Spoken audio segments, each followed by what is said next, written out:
Miss হবে না আপনার পছন্দের টিভি শো। দেখুন জি5 অ্যাপে একদম ফ্রি। বাবারে বাবা, কতটা রাস্তা! সাবধানে সাবধানে। ওফ, আমার তো হাত পা ধরে গেল। এইশা, ও দিদি ভাই, তোমাকে ডাকছে মনে হয়। যেই তোমার বাপের বাড়ির দিকে এলাম অমনি তোমাকে ডাকাডাকি শুরু করে দিল লোকজন। আরে আমার পাড়ার দাদা, এই দাদা, আমি একটু কথা বলে আসি। ও দাদা, কেমন আছেন? ভালো আছেন তো? বৌদি ভালো আছেন? বাবা, স্রোতের বিয়ের কেনাকাটা করতে এখানেই এসেছিলাম। সে তো বেশি দিন আগেকার কথা নয়, কিন্তু যেন মনে হচ্ছে গত জন্মের কথা।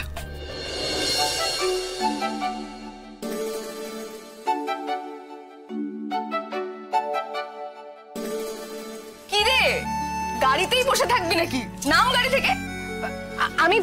আমি গাড়িতেই বসে থাকি না, তুই আর অনির্বাণদা যা কেনাকাটি করে আয়। মানে সে কি? যার জন্য শপিং করতে আসা সেই গাড়ি থেকে নামবে না? রাইট? লিটল সিসের কেসটা কি বলো তো? কেস কিছু না, অভিমান হয়েছে। তাই যে এত গাল ফুলিয়ে বসে থাকার মতো এমন কি হয়েছে শুনি? দিদি ভাই, তুই ওই লোকটার জন্য শপিং করতে এসেছিস, যখন আমাকে কেন নিয়ে এলি বলতো? এই যে ম্যাডাম, যে লোকটার কথা আপনি বলছেন সেই লোকটা কিন্তু আপনারই বর, বুঝেছেন? অত বর বর করো না তো, উনি এখন আমার বর হননি। নাম নাম, এক্ষুনি নাম।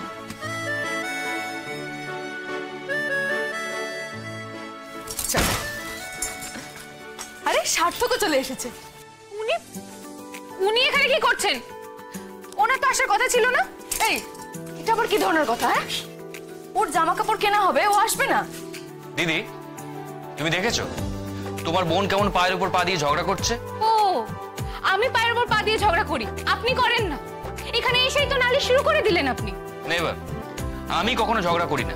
ওহো, আপনি ঝগড়া করেন না, ঝগড়া তো শুধু আমি করি। এটা শুনলে না ঘোড়াতেও হাসবে। কই, তুমি তো আসছো না।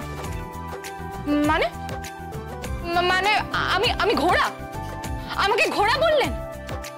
দিদি ভাই, তোর সামনে এই লোকটা আমাকে ঘোড়া বললো, তুই? আমি ছাড়বো না, আমি কাউকে ছাড়বো না, আমি শোধ তুলেই ছাড়বো। মানে আমাকে ঘোড়া বলা হলো। কি করবে তাহলে একটু হেসে দেখিয়ে দাও। আমি যদি ঘোড়া হই, আপনি কি? আপনি কি কোথাকার একটা হুকুমুকো হ্যাংলা? এই একটু মুখ সামলে কথা বলবে। সামনে কথা বলবেন না। কে জানে শ্রোতা সার্থকটা ওই একই রকম ছেলে মানুষই ঝগড়া করে কিনা।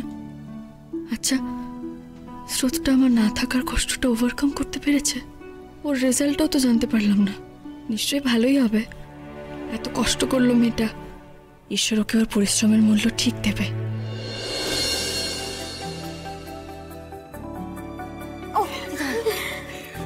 কতদিন পর দেখা হলো, জানিস তো কি যে ভালো লাগছে না। বাড়ি যাবে নাকি? খুব ইচ্ছে করছে রে।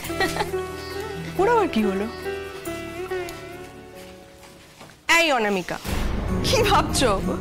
আর বলো না দিদি ভাই, গাড়ি থেকে নেমে ম্যাডাম একদম ভাবনায় হারিয়ে গেলেন। ও অনামিকা, তোমার এই জায়গাটা চেনা চেনা লাগছে না, আমি সেটাই বোঝার চেষ্টা করছি, যদি চেনা লাগে। তাহলে কি আমরা একটা কাজ করব, দোকানে ঢোকার আগে এই জায়গাটা একটু ঘুরে দেখি?